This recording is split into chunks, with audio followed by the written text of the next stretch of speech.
Welcome to Podadelphia. My name is Dave Diorio. You can find me on Twitter at @fat_lobster.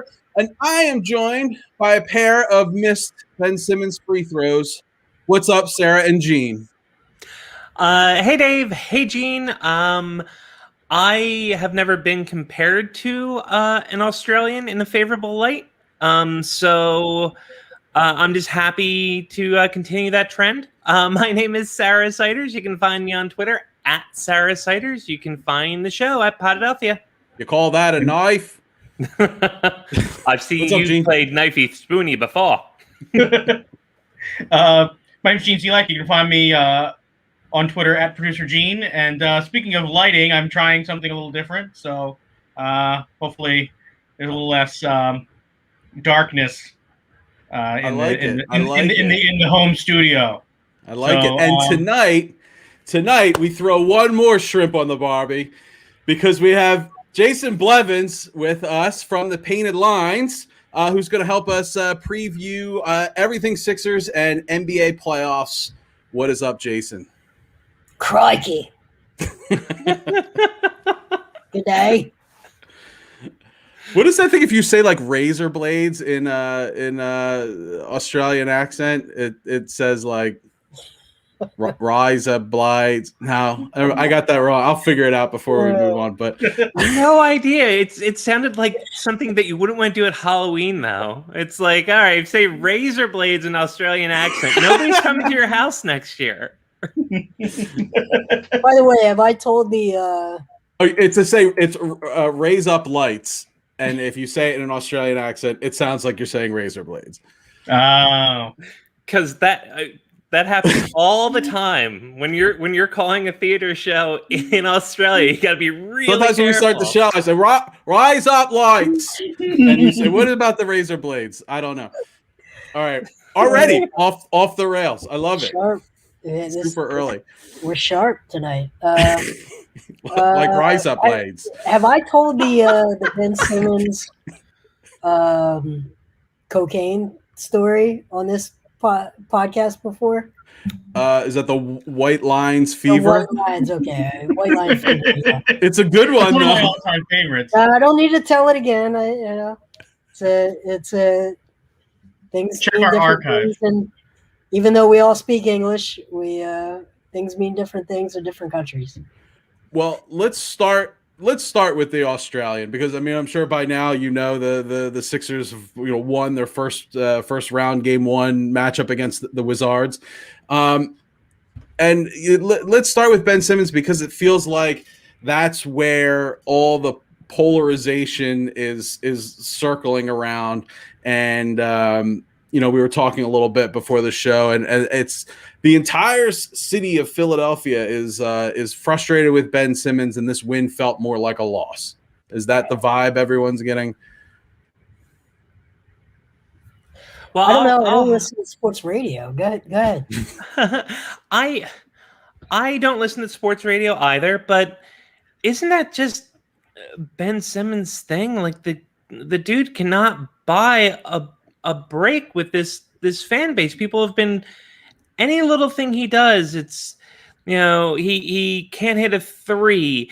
He should stop talking about how he wants to be defensive player of the year. It's anything Simmons does is just, he's, chronically under-respected, I think, in the city and across the league.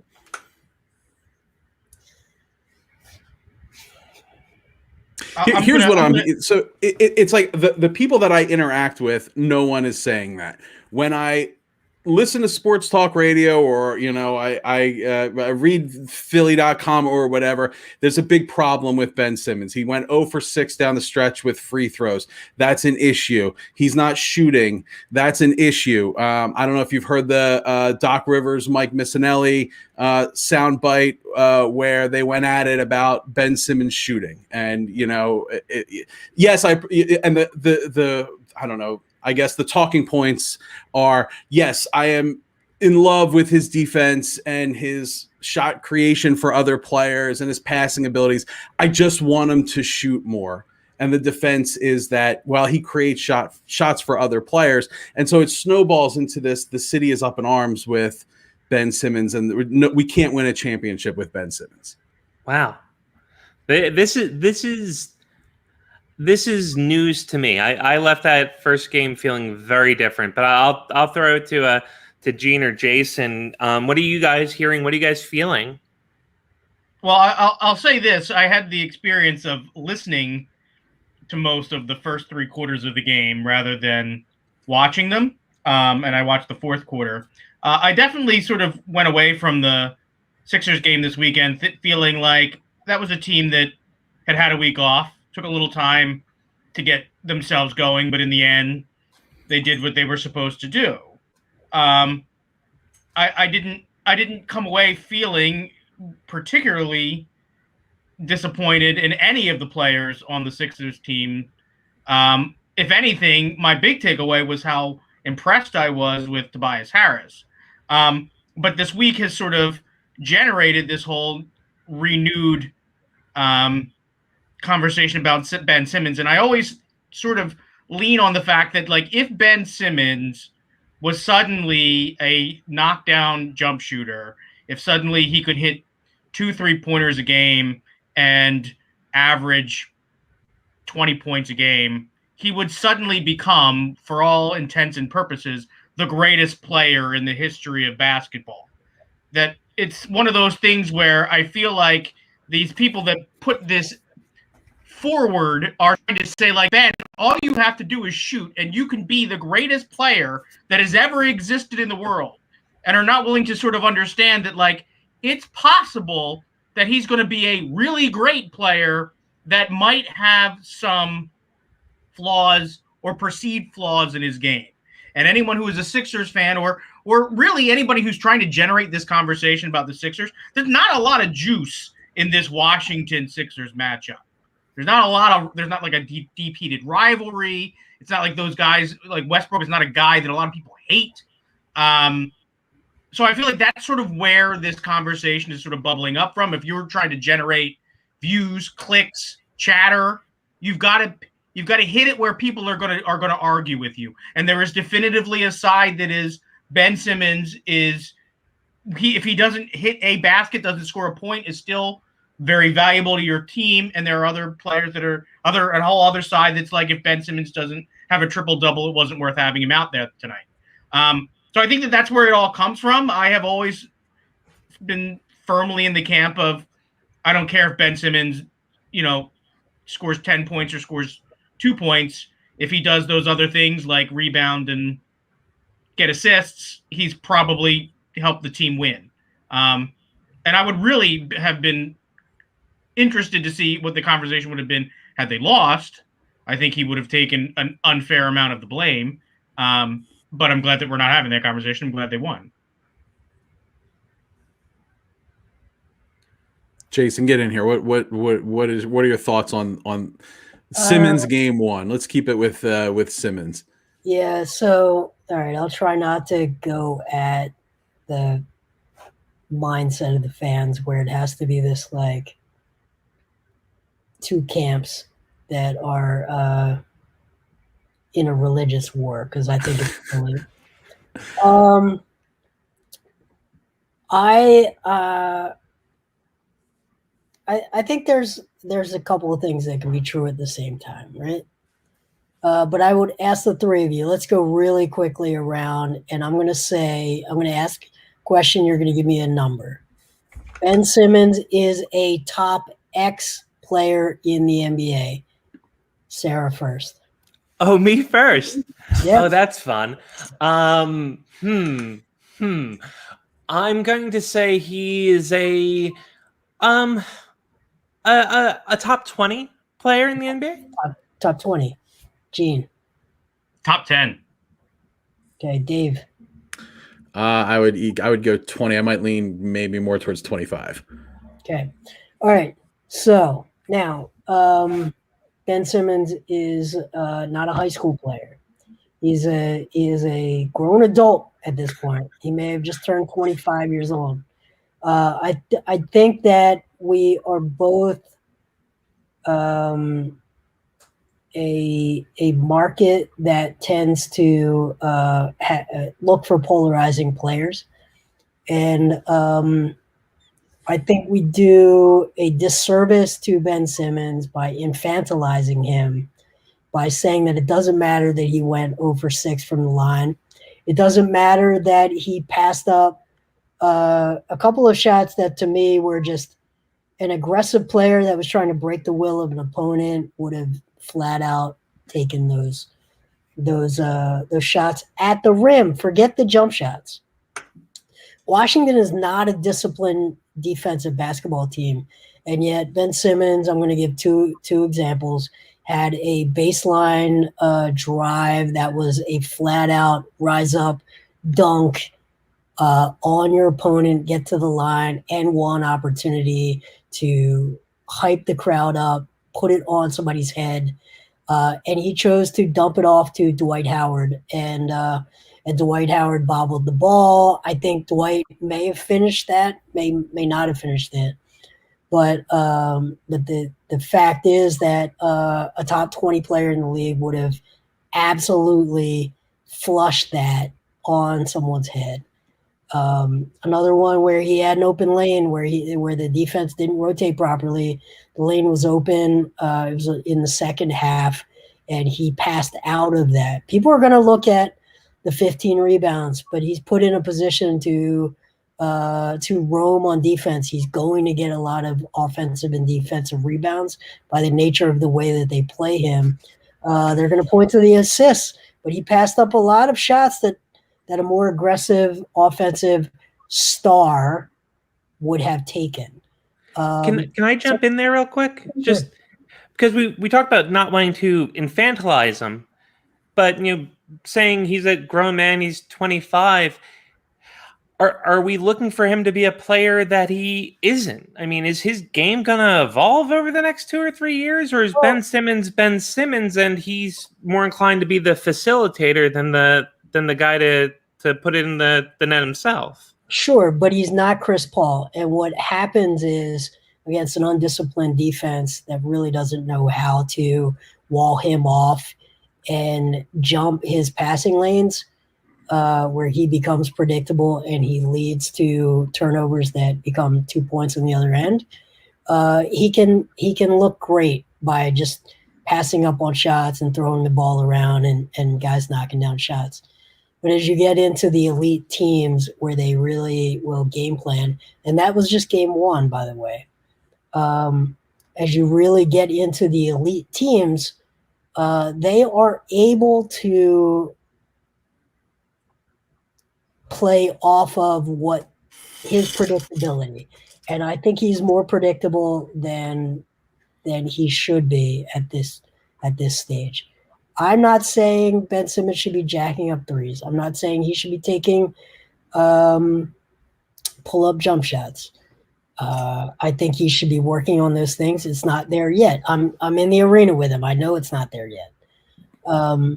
But this narrative that we should not hold him to a standard that virtually any other top 20 player in the league is held to is, to me, it's silly.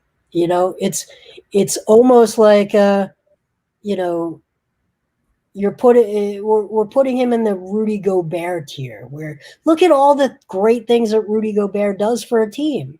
Yeah, he's only going to score 12 points a game, but look at all this great stuff he does on defense, right? He helps anchor the defense. The problem is with a guy like that, there's a point in the playoffs, and Giannis suffers to this to a certain extent as well, where a team can just attack the thing that guy can't do, exploit that, and bounce you. So it is important.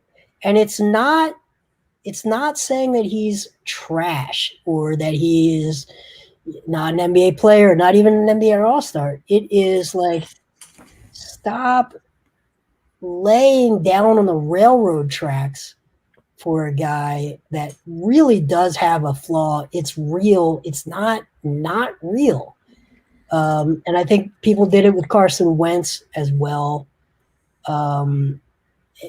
and I guess that sports radio doesn't do a good job at this, right? They force you to choose between he's garbage, get him out of here, and he's amazing, y'all don't know basketball. No. Basketball players in the NBA, trust me, they know. I can when there was no fans in the stands, you could hear the players talking from the bench. They know. You don't think they're in his ear on the offensive end? You don't think they talk to each other about this stuff? It's just silly for me to watch,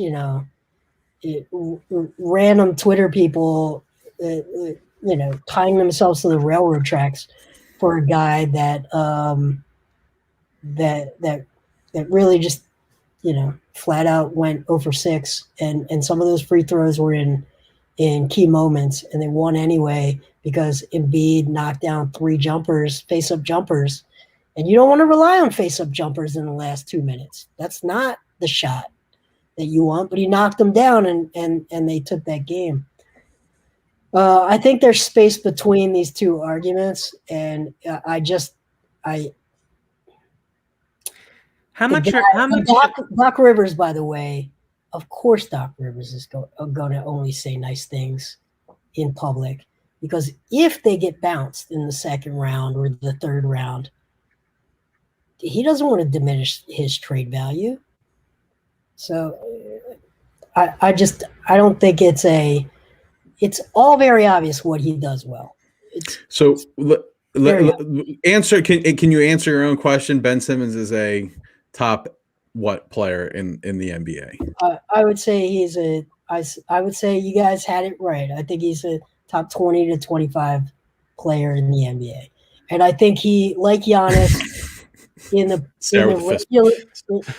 regular season, he's higher on that list. He leads to regular season wins through his consistent night after night lockdown defense and his consistent good decision making. But however, like Giannis, I think he's got a flaw in his game that the elite teams can exploit to the detriment of this team's ultimate aspirations. It doesn't mean they won't ultimately get all the way, but if I'm an opposing coach, I'm working on how to exploit those weaknesses. It's like, but he does help you more than he hurts you. Yes, his win-loss record in the regular season is very clear. He obviously helps you more than he hurts you, and so does Giannis, right? But it doesn't mean that Giannis and his flaws haven't been a big reason why they have not made the NBA Finals. So how much are we basing off of one game, or is this his entire playoff resume? Has he been, in your eyes, deficient, not really bringing his regular season value into the playoffs? Has that been a constant thing? Or is this just something that we're looking at the first game and going, if this continues, it's going to be bad? I think it's been consistent. He was. We have the same conversation basically, every year come around this time, and several times throughout the regular season too. But as we talked about, he's a man. He's fully developed at this point. Like, is this something that will ever change? Does this leopard ever change its spots, or are the Sixers' hands tied with either a flawed superstar or the decision to move on from him? Yeah, and I wouldn't say they should move on. I was thinking earlier about how different he and Embiid are in their skill sets, and how normally the narrative has been, can they play together? But in some ways, they really fill in the gaps of what each other don't do well. And as they mature fully into their primes, maybe that's enough. Like I said, last 2 minutes, Ben misses four free throws down the stretch, maybe the last 4 minutes. But Joel Embiid with those face-up jumpers erases that, and then all of the good things that that Ben was able to do throughout the course of the game when Joel was in foul trouble and not on the floor, they balance each other out. So, as they mature and as they incrementally improve, it might just be fine because they are complementary in some ways. But my entire rant here is about this. I just watched a Twitter stream of dunking on this phantom person that was criticizing Ben, and I just do think there's valid critique to be had. Yeah, I agree with you. There is room between. All right, look, man, you gotta knock down some of these free throws at least at a 50% clip. Coming down the stretch, like you got to do better.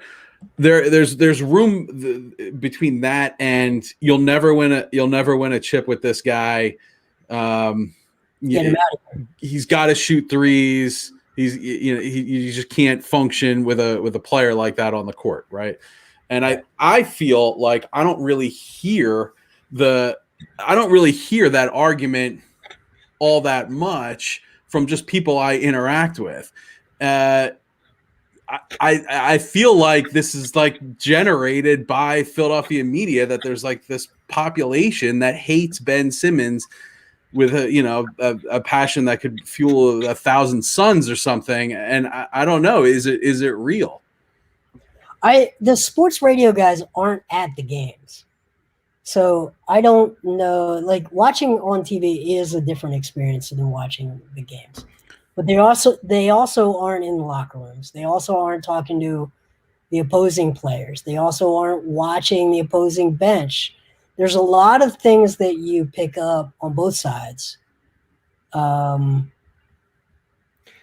and I mean, it's a lot. This is much more nuanced than a Twitter poll or a Twitter rant. And I see Austin Krell in the comments.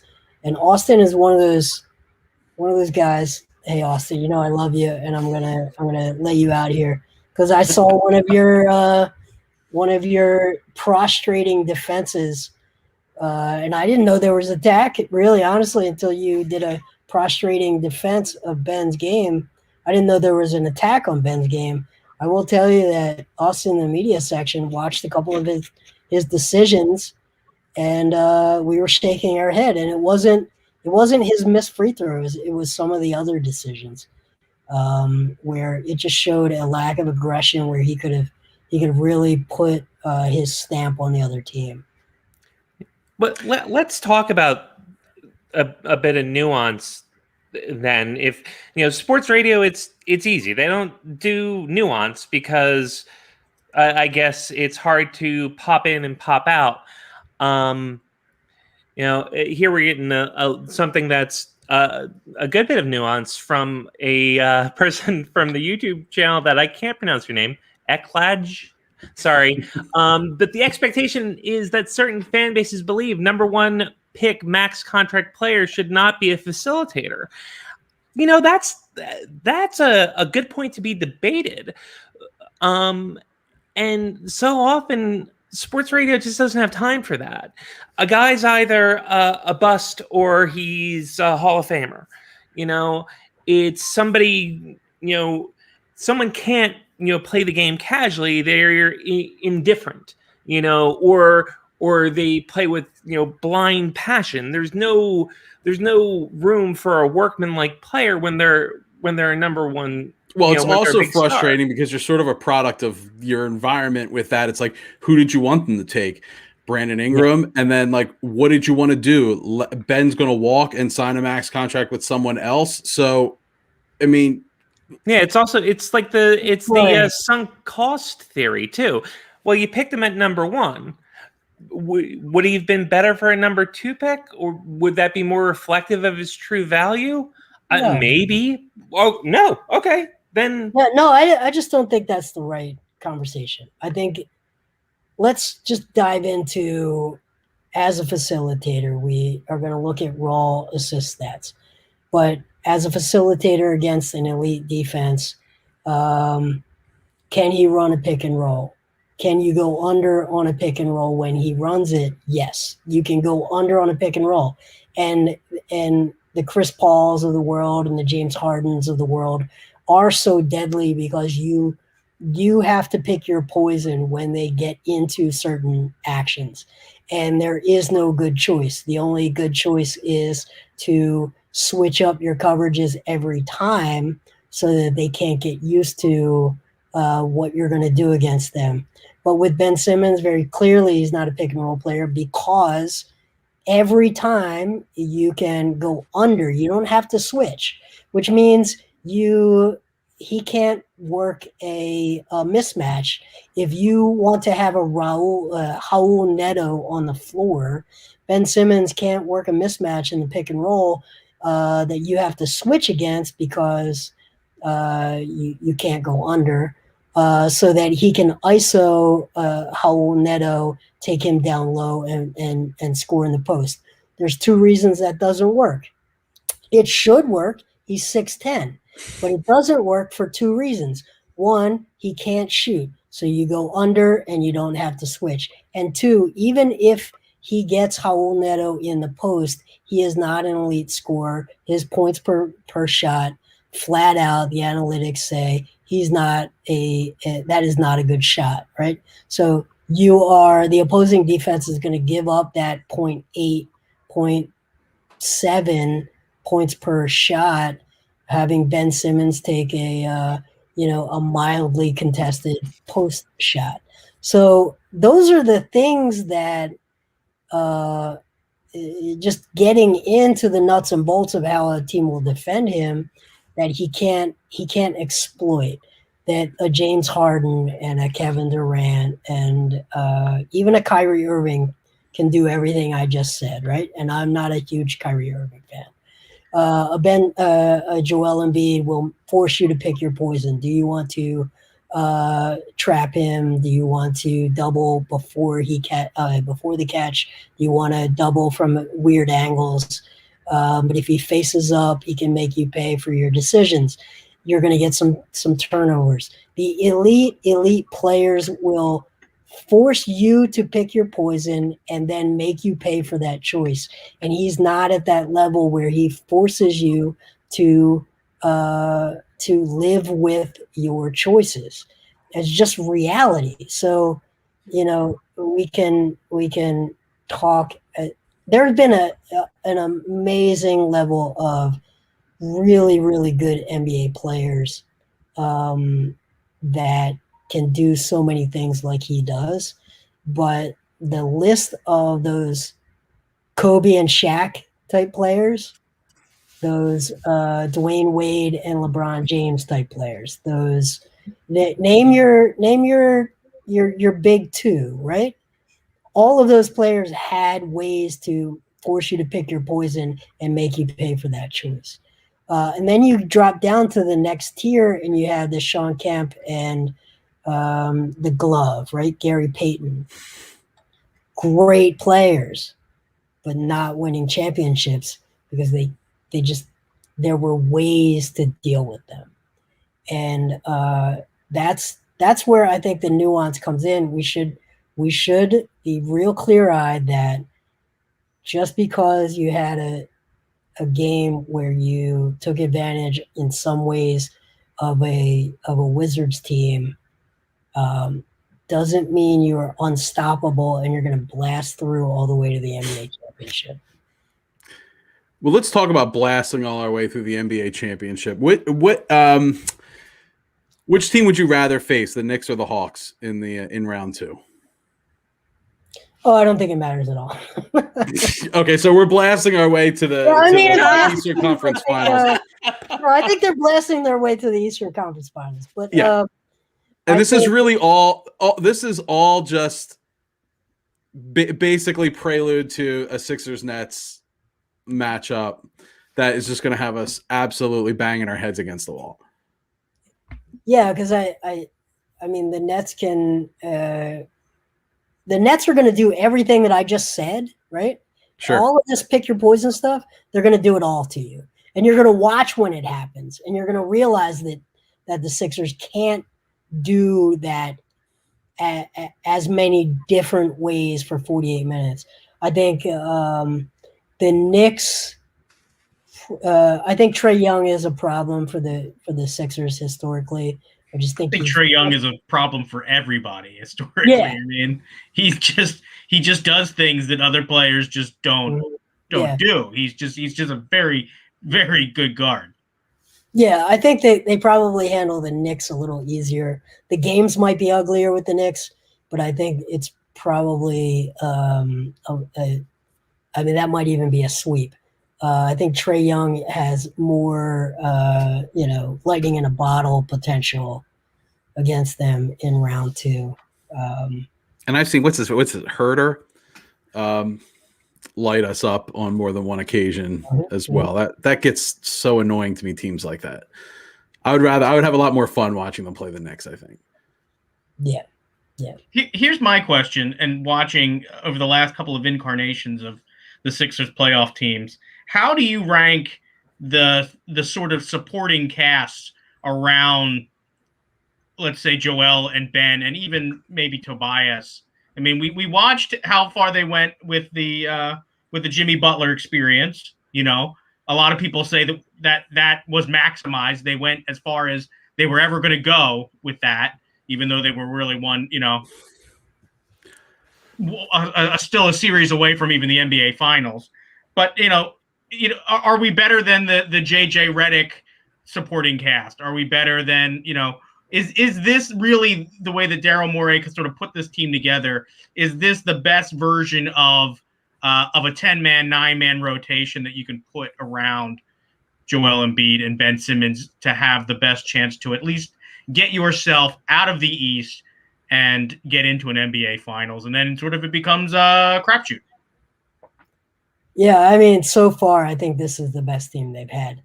I don't think they're a finished product as far as implementing what Daryl Morey's ultimate vision is. I think their trade deadline sort of indicates that they didn't fully go all in, but I do think this is the best iteration of the Joel Embiid, Ben Simmons era. I like the way that it fits together. It makes sense to me. They can shut off a lot of valves on the other team defensively. They can space the floor pretty well. They play fantastic defense. I mean, I know I was just tough on Ben for a half an hour, but like Ben's ability to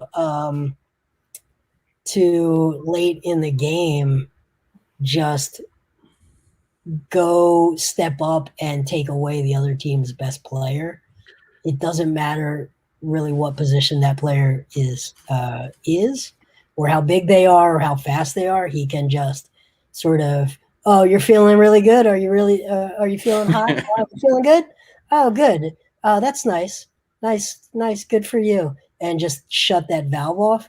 Like Bradley Beal pretty much said as much. He's like Ben Simmons is 6'10", and he moves like a guy half that size. What am I going to do? You know what I mean? Yeah, Simmons was on Beal for half of his possessions, and Beal went 1 for 6.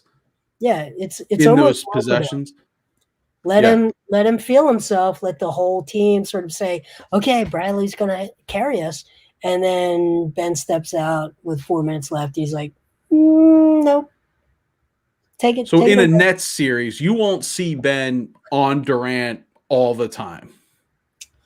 That's the thing about the Nets series that's so problematic is those other two don't care.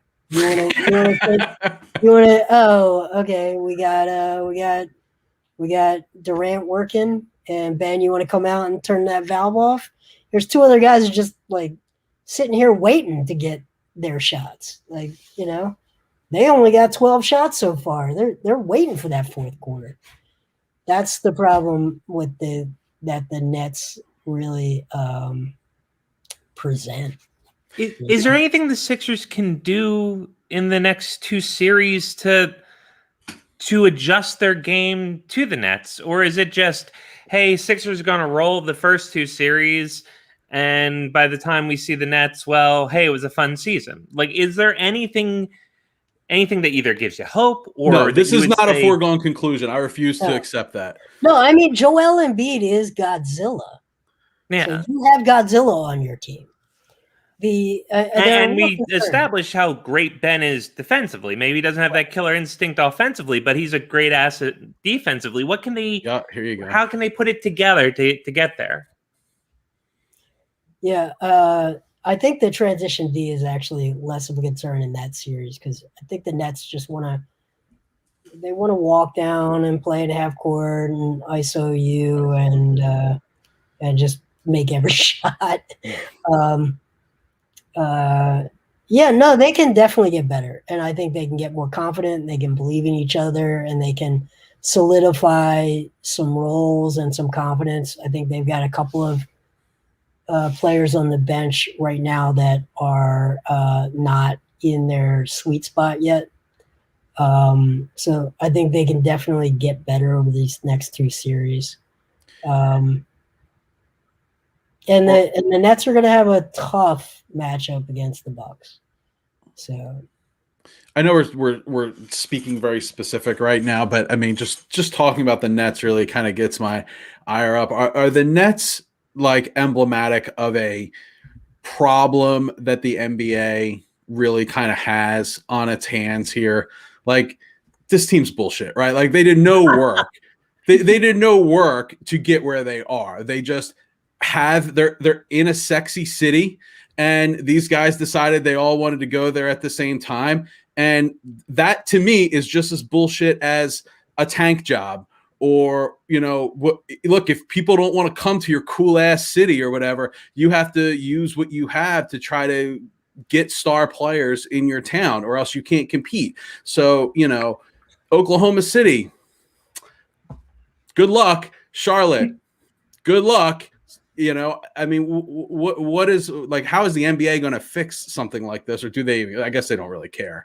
I think the bigger problem actually is the buyout market, because the gamble that they made when they just pushed literally every useful player outside of Durant and Kyrie into the Harden deal, and they were like, F it, we just won't have a bench. But the buyout market, we can offer New York City and plenty of minutes for Blake Griffin. They're collecting guys that don't have to play a lot of minutes that may have had health issues. And then now you have Blake Griffin just like randomly on your team for free at no cost of acquisition. I think that the LA teams benefit from this. And that buyout market is a workaround that the Nets took a big gamble and it worked out for them.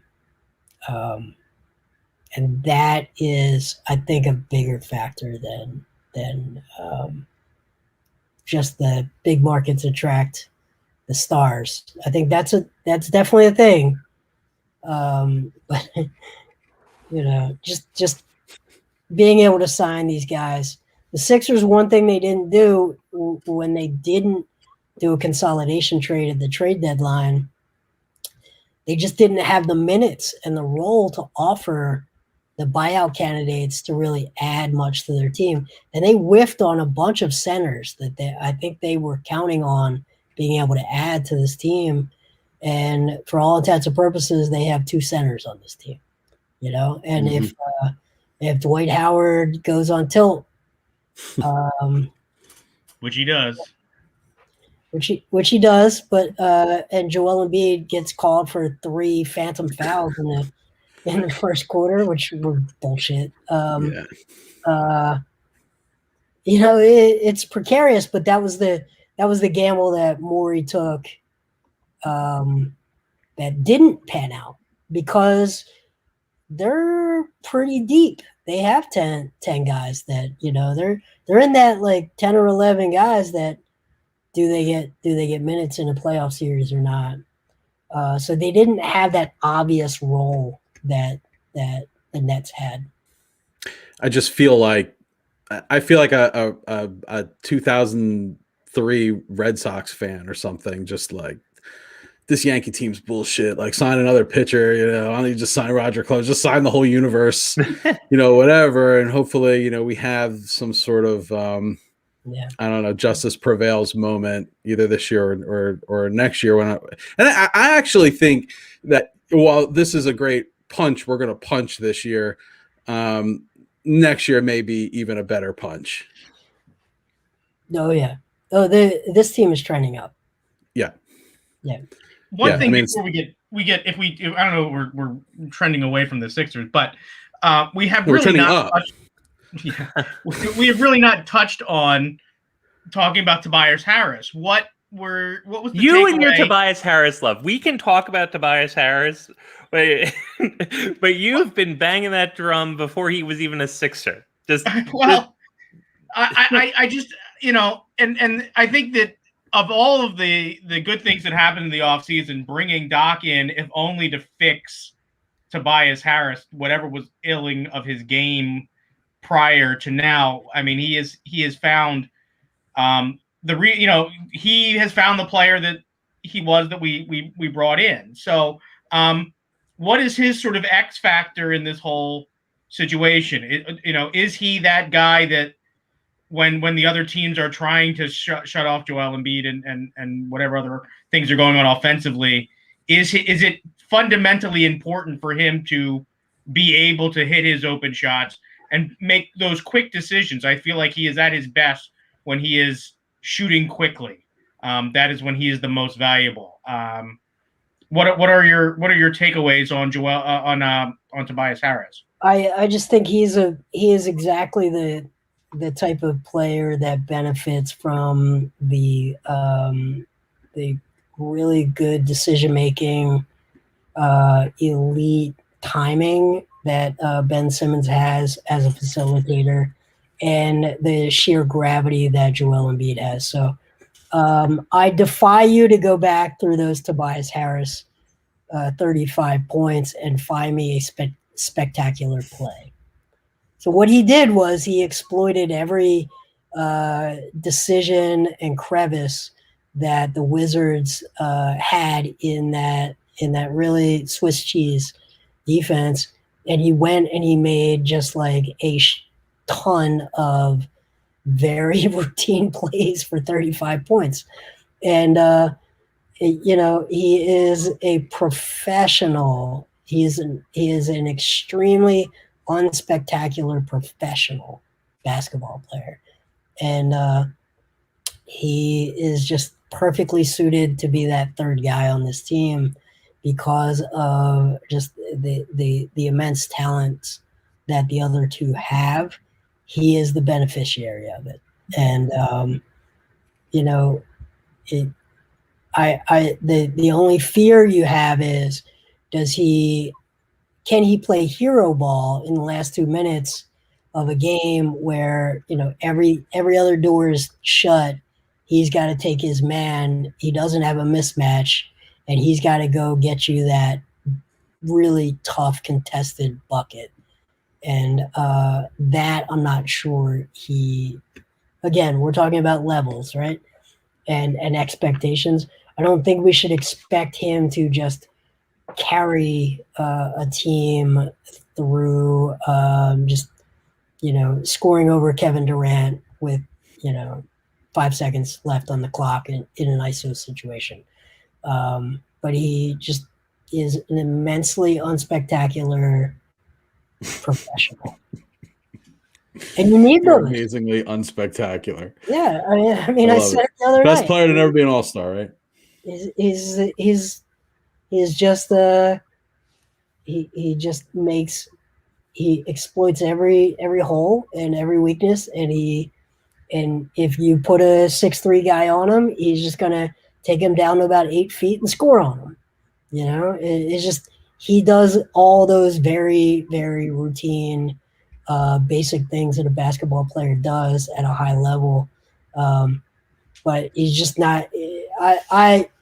If he comes out and he plays straight up hero ball against Giannis or a Kevin Durant in a game-winning situation, I'll be surprised about it.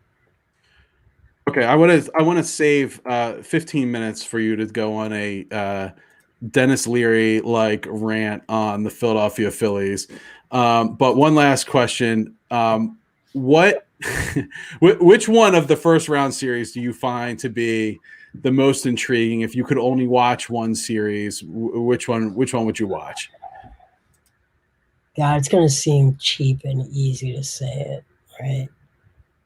But the Suns. Toronto, Montreal. Oh no, sorry, different sport. Go on. Let me brush up on my français. The commuter series that I'm not allowed to go into the country for. I think Phoenix and the Lakers, because I just think Chris Paul is hopefully he's healthy, but I think he is. Chris Paul has just been an absolute master of the game of basketball, and given a 7'1" center who is developing into a really, really interesting piece, but a huge body, and Devin Booker's ability to just hit daggers and get hot.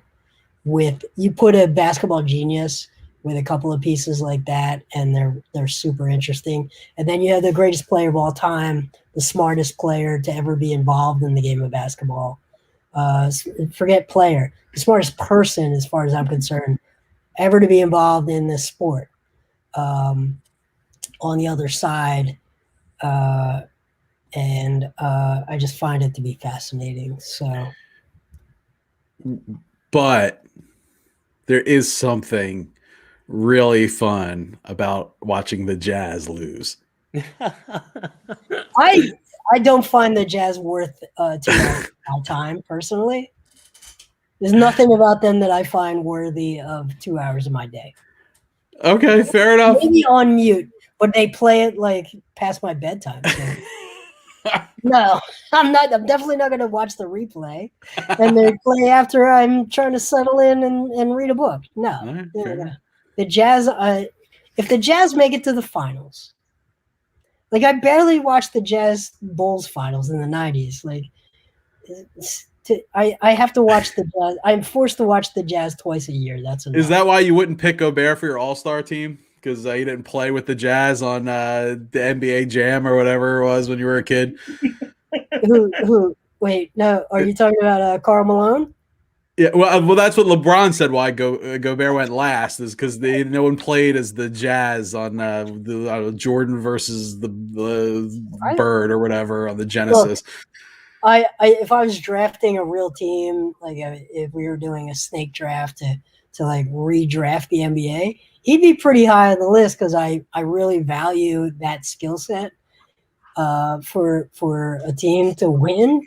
But am I going to get like juiced up to watch Rudy Gobert play basketball? No, I will not. I find DeAndre Ayton a much more intriguing basketball player because I think that he can if he develops the instincts to protect the rim at just competent for his size, I think he can do way more things to be a much more interesting player. At any point during the weekend, Dave, did you think that there was a real chance that the Heat was going to turn the tables on Milwaukee? Milwaukee's up 2-0 right now, I think. So I'm feeling like the Heat experience, or it was a very sexy thing to going into the playoffs to be like, yeah, the Heat are going to make a deep run. I think you need the Bucks to win first round. But I mean, did you really feel? Did you feel the Heat? No, I didn't feel the Heat. You want the Bucks to win because you want them to torture the Nets as much as possible. I don't think. To me, I think the Bucks are a bigger fight for the Nets than the Heat would be. But no, I didn't feel the Heat. Although there is a big debate in this household about their uniforms, but that's neither here nor there. Wait, is this the Miami Vice uniforms? Yeah, like the pink like fade to blue. Yeah, those are nice. I love them. Yeah, what's not to like? Woo. Is this a debate between yourself and your kids, or you and your wife? I'm gonna get no. I'm gonna have to get my wife on this stream to say her piece about those uniforms. But hey, I like the new Marlins uniforms too. Oh, perfect transition. Perfect transition. Phillies today actually beat the Marlins. Hector Neris with a 1-2-3 ninth inning, where Alec Boehm actually made a pretty nice play as we Lakers and Suns are tipping off right now. It's very very exciting. But the Phillies won today. They stay one game behind the Mets. I'm going to go out on a limb. Oh, I haven't looked at the standings. I haven't watched the game in over a week. I'm going to go out on a limb and say the Phillies are playing 500 baseball. Yeah, they're 24-25. They have a chance tomorrow to go a perfect 25-25 in the first 50 games. All right. Which is not like too far off of, I think, all of our expectations when we say, April, May, and even June, that they'll be hovering around 500. And most of the teams in the National League East will be in that neighborhood. It's going to be annoyingly close for most of the summer, though, I think. It's a war of attrition right now, too, because every team just has a packed IL filled with really big-name players. So, I don't expect anyone to start running away with this division. It's just the Phillies just constantly keep leaving games on the table. Yeah, they do. It's an oddly frustrating season because there's so much little blame to go around. In years past, it's been really clear that, our problem is X, and the bullpen has looked, hasn't been good, but they've been better than they have in years past. They haven't been the sole reason the Phillies are losing games. I think the problem with our team is that they have a bat and they can't hit the ball with it often because they keep missing. They're going for a swing plane, and they're I think pitching is too good in modern baseball. It's become too precise. It's too good. You can play a shift without repercussions. You have to. I watch it, and the pitching is just amazing, consistently amazing, and it doesn't allow for slap hitters. I wonder how Ichiro would do in 2021 baseball. They just put the bat on the ball and hit it where they ain't.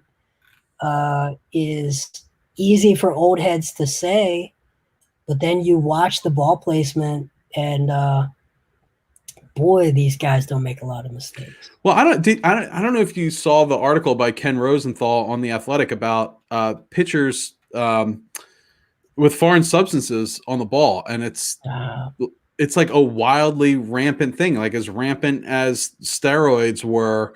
Every pitcher's doing it. No one wants to call out a pitcher for doing it because their pitchers are also doing it. Duvall said that's fixable. Right. Instead of like all this nonsense, move the mound back. Don't let the shift be legal. All this stuff. Just stop the pitchers from cheating. If it's a thing. But I mean, Real Muto's quoted in the article. Duvall's quoted in the article. Duvall says he picks the ball in the outfield and it's got like sticky stuff all over it. To me, I think it's something you got to do. You got to crack down on it somehow. If you're watching baseball every night, you're seeing how many of these guys are going deep into games with no hitters. You're seeing a guy like Vince Velasquez suddenly be able to be a serviceable starter after we've watched for years him be inconsistent at best. You're seeing like a true. This is going beyond. It's just the pitchers are ahead of the hitters early in the season. Like, we are now 50 games in. This is truly a trend of, defense and pitching is dominating offense. And the problem is when you talk to people who want to fix baseball, they constantly talk about trying to inject more offense into the game. Remember, offense is also going to add time to the game. You cannot have an offensive baseball game that is an hour and a half. You know, I mean, it takes time to score runs. So it's a very paradoxical sort of argument to want to add offense to baseball, but also speed the game up to make it more entertaining. I have always preferred pitching to offense. I give me a 1-0 pitcher's duel any day. That's always been my favorite kind of game. But to Dave's point, I want because it takes 2 hours and 15 minutes. That's why I want it to be on the level. So yeah, but when those pitchers duels become the norm and not the rare special occasion, they lose the magic. And the magic really is the magic of baseball is really in the suspense of every pitch, the suspense of a 3-2 count, the suspense of a runner on second base with 1 out or with no outs, right? The the jam, pitchers pitching out of a jam, the all of the little moments, and when strikeout after strikeout and home run after home run become the game, then those things that make the game special as exclamation points lose their value. Go write a 500-word article using only exclamation points and question marks. Like it's like those are punctuations. Those aren't the meat, and the meat of baseball really needs to be in the situations. And when you have too many home runs and you have too many strikeouts, your situations tend to erode, and you have less special, nuanced moments. Right? A lot of it is like, you got runners on second and third, and you got 1 out, and what do? And there's all of these special rules, and the more of them the more interesting the game becomes. Who's the guy in the lineup? Do we intentionally walk to get to the next guy? There's only 1 out. Is that next guy capable of hitting a sac fly? Are you willing to take the chance? Like, all of that stuff tends to erode when you just have home runs and strikeouts. I hear you, because I remember growing up there when there was a runner on second, all anyone would talk about was like, it's important to hit a ball to the right side, make sure you get that runner over to third with less than 2 outs. And now it's just, okay, well, we just got 3 shots to hit a 2-run home run. Exactly. Right. I hear you. I mean, look, I love it too. I want it to happen. I just want to, like, if there's a way to return the game to the way it was without altering the game, I'm all for it. I think it, and if honestly, like this, I read this article and it felt like it came out of the sky and landed on my lap, because I had not heard anything about this. I didn't hear any rumblings about this. And, I'm reading all this stuff about pitchers with foreign substances. I don't know. It's a bit late in the show for how do we fix baseball. I can talk all day about baseball. You think I want to talk about basketball? I don't. Basketball is a very simple game. Baseball, I could really dive into. But I mean, we certainly can. The shoemaker's children, they never get the shoes, But I did find that athletic article very interesting as well, because, like you said, Dave, I didn't hear it, and then it's 2021. Like, there should be an app on the umpire's phone that they can pull out and just like go, yeah, foreign substance, like a blue, a black light, something, There, we have the technology, and this isn't automating the like strike. MTV's Room Raiders.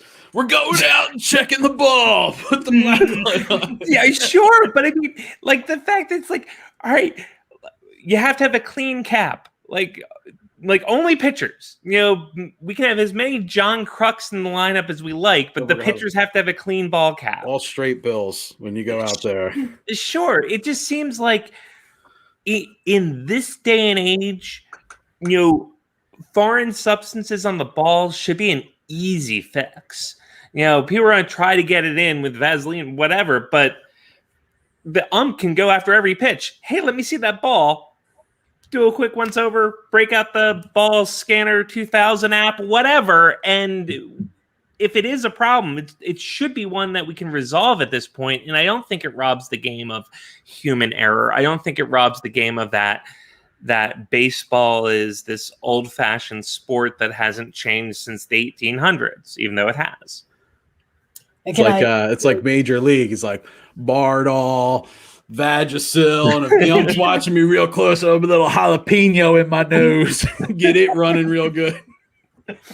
Can I say one thing while we're talking about cheating in baseball? If you don't have Barry Bonds and Pete Rose in the Hall of Fame, you don't have a Hall of Fame. That's just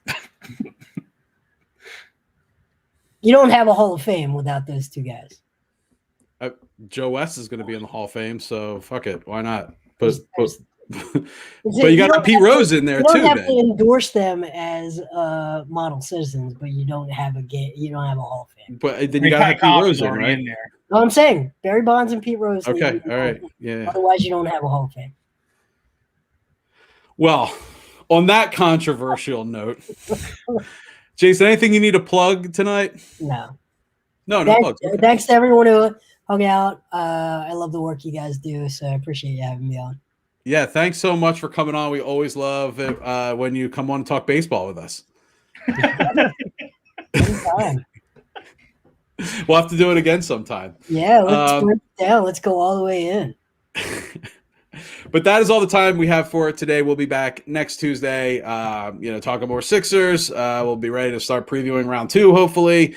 More Phillies stuff, and we'll be, probably previewing some Eagles stuff coming up too, believe it or not. It's kind of getting to be that time of year. So if you haven't done so already, please remember to rate, review, and subscribe to the show on iTunes or wherever you get your podcasts. Also, check us out on social media, Facebook, Twitter, and Instagram. Just search Podadelphia. If you have any more time in your podcast listening day, be sure to check out the Whip Around for all the week's weird news. And be sure to check out the Painted Lines for your wall-to-wall sports coverage, entertainment coverage. You want to hear about cartoons or movies or anything, it's like all packed in there. It's just all awesome stuff. But Philly sports got you covered. So until next week, have a great day at work, everybody. We are out of here.